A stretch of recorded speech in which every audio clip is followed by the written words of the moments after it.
El último tema que vamos a abordar en esta segunda vuelta va a ser el de politrauma.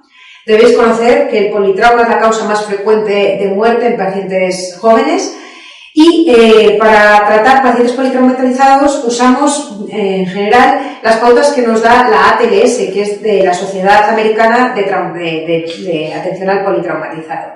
Estas pautas lo que se trata es en un tratamiento por prioridades, por orden de importancia, de manera que vamos a tratar por orden las lesiones que van a matar al paciente. Se basa también en ir tratando por prioridades independientemente de que tengamos un diagnóstico de certeza de qué es lo que le está pasando al paciente. Nos marcan unas pautas con unas medidas que debemos ir instaurando y no pasar a las siguientes sin haber completado la anterior. Durante un paciente politraumatizado va a presentar 3 picos de muerte. Por un lado, lo que le mata de forma inmediata, en el mismo momento en el que se da el golpe, que suele ser una apnea, una vía aérea obstruida o una hemorragia sanguinante. Luego hay cosas que le matan a corto plazo, de forma precoz. Suelen ser la hipovolemia, una lesión cerebral o una insuficiencia respiratoria. Y luego, por último, se produce una mortalidad tardía, pues que puede ocurrir días, semanas, incluso meses después de haberse producido el politrauma y suele ser producida por sepsis, fallo multiorgánico, distrés respiratoria o lesión cerebral. Para ir tratando cada una de ellas, la TLS nos orienta en unas fases de resucitación.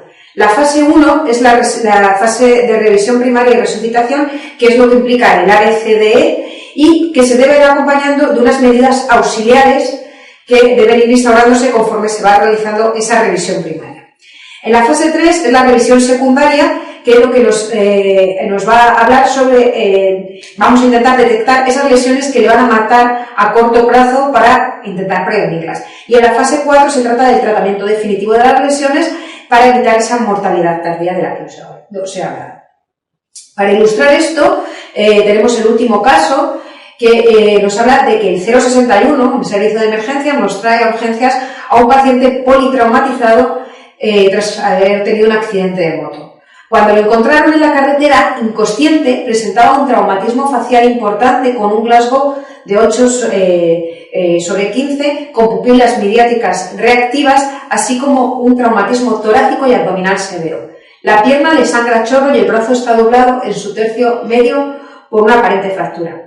¿Cuál es la primera medida a adoptar en este paciente y que probablemente se haya tenido que hacer en el mismo acto de recogida del paciente? Por un lado dicen taponar las heridas sangrantes, por otro lado intubar, por otro lado poner un torniquete, la 4 nos habla de poner un tubo de tórax y la 5 trasladar a un hospital. La primera medida cuando recogemos a un paciente es la A. ¿Qué le mata de forma inmediata? Pues le mataría o la obstrucción de la vía aérea o que le lesionáramos la columna cervical a un nivel muy alto que nos entrara al paciente en apnea.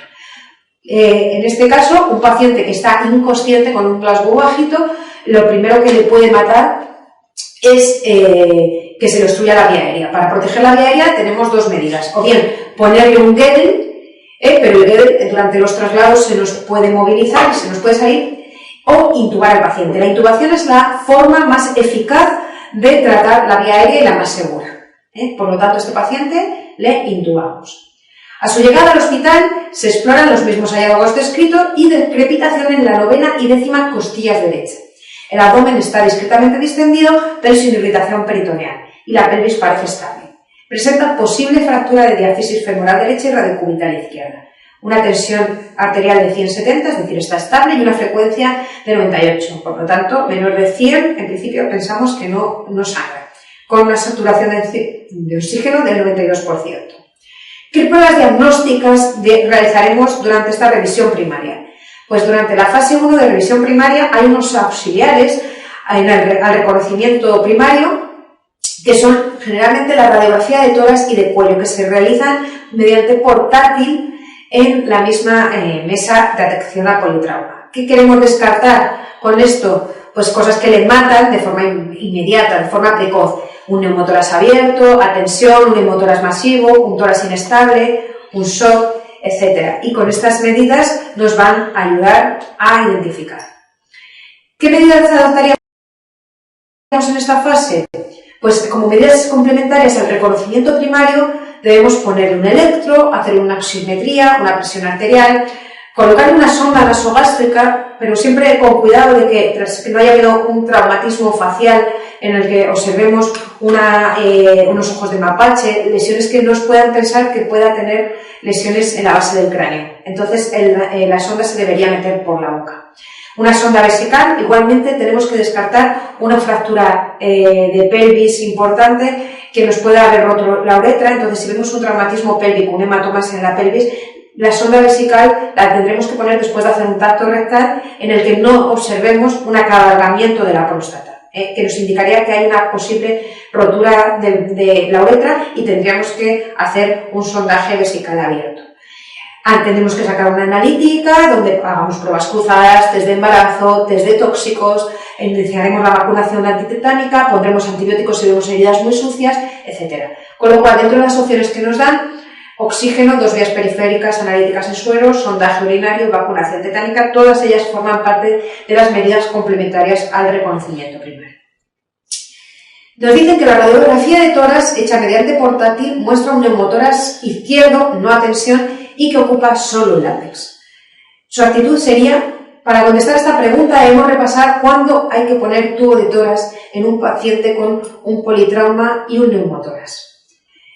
Por supuesto, hablo de un neumotórax no a tensión. Si un paciente a la exploración ya encontramos que tiene un neumotórax a tensión, o bien porque lo escultamos y tenemos un silencio, o porque en la placa de tórax tenemos un tórax vacío de pulmón con un mediastino desplazado, ahí directamente no nos lo tenemos que pensar, pondremos una aguja descompresiva en el segundo espacio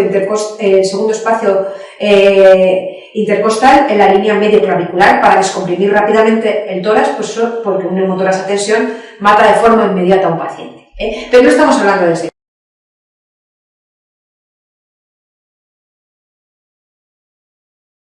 Estamos hablando de un paciente que lo tenemos estable y que en el tórax portátil que le hemos hecho tenemos un neumotórax apical.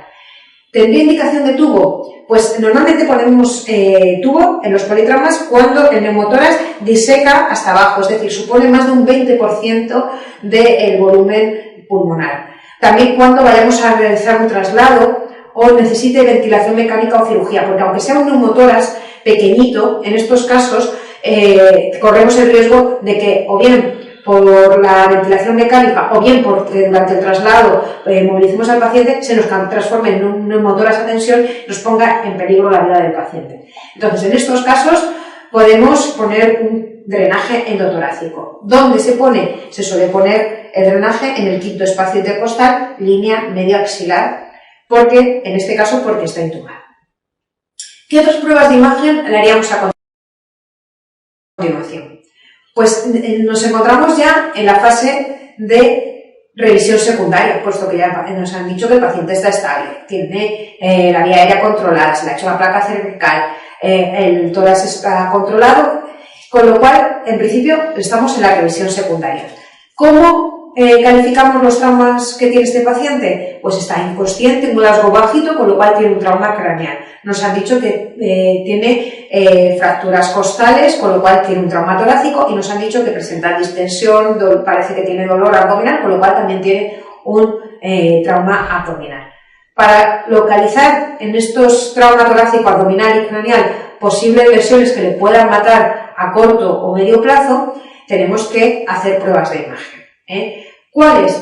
Pues debéis de saber que la radiografía de tórax en este punto nos aporta toda la información que necesitamos para un abordaje inicial, es decir, nos indica la presencia de neumotórax, de hemotórax, de ensanchamiento mediastínico, de enfisema, etc. Con lo cual, si la radiografía de tórax no nos da ningún punto de alerta, el TAC torácico no es necesario para filiar el trauma torácico. Con lo cual, tendremos que filiar los otros dos traumas mediante el TAC de abdomen y de cabeza, la opción número 3. En el TAC de cráneo se objetiva una contusión focal parietal izquierda con hundimiento óseo y una hemorragia focal. Durante su estancia en radiología, puesto que el TAC tarda un tiempo, le tenemos que tener monitorizado. Y la enfermera que viene con nosotros nos avisa de que la tensión arterial le está cayendo, ¿no? pese a que le estamos haciendo una correcta resucitación con líquidos pasándole a chorro intravenosa. No podemos completar el TAC porque el paciente se está inestabilizando. ¿Cuál es la actitud en este punto? Nos hablan de que forzaríamos un poquito más y terminaríamos la TAC. Lo llevaríamos directamente a quirófano, le haríamos un lavado peritoneal diagnóstico, haríamos una eco en la misma mesa del TAC o subiríamos a la UCI para que lo estabilizaran y poder hacer el TAC. ¿Ante qué nos estamos encontrando? Nos estamos encontrando ante un cambio de fase. Estamos de nuevo ante la fase primaria.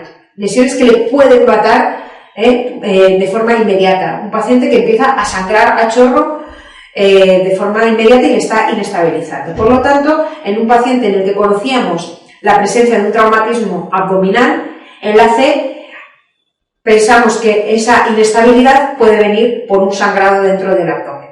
Lo tendremos que confirmar mediante un ECOFAS.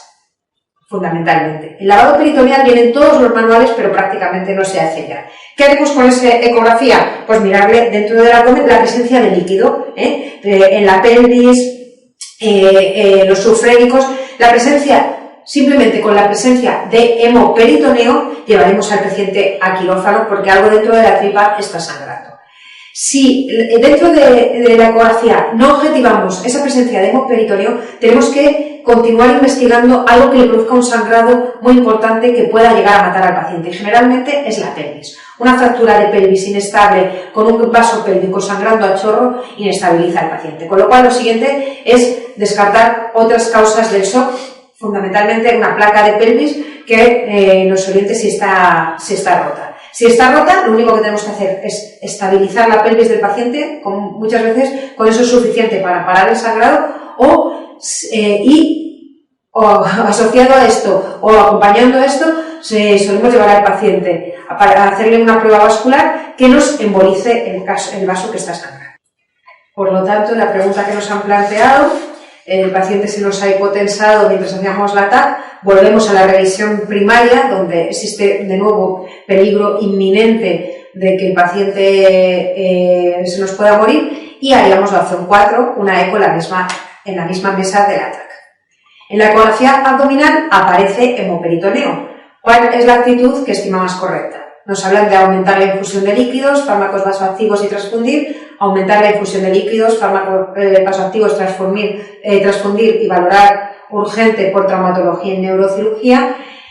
La 3, estabilizar hemodinámicamente y luego plantear tratamiento neuroquirúrgico y laparotomía. La 4, estabilizar hemodinámicamente y luego plantear la laparotomía seguida del resto de las intervenciones. Y 5, la laparotomía urgente. Como ya hemos comentado, siempre que aparezca una inestabilidad en un traumatismo cerrado con un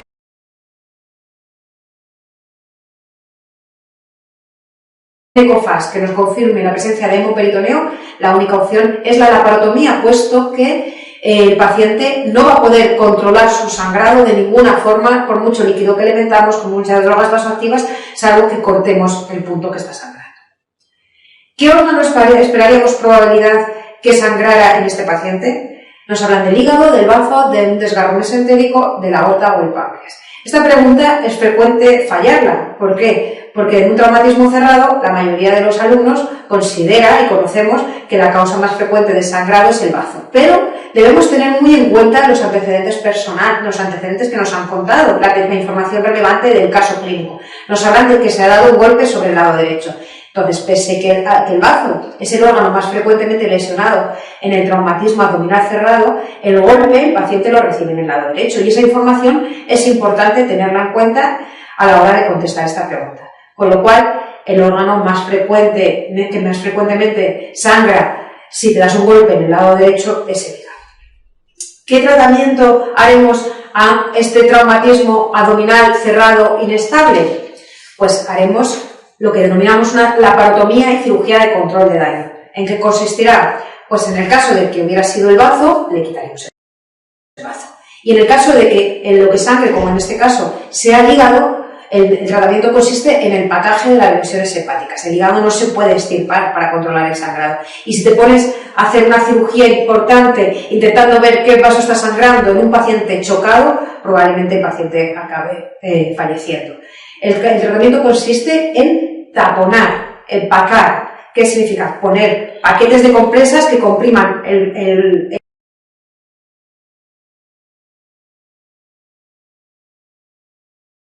hígado hacia posterior contra la columna y hacia lateral contra la parte lateral de la pared abdominal, con el objetivo de intentar taponar y que el hígado deje de sangrar. Y en un segundo tiempo se tratarán las lesiones que han originado ese sangrado, se embolizará, se podrá derivar a un centro dedicado a cirugía de trauma del hígado, etc.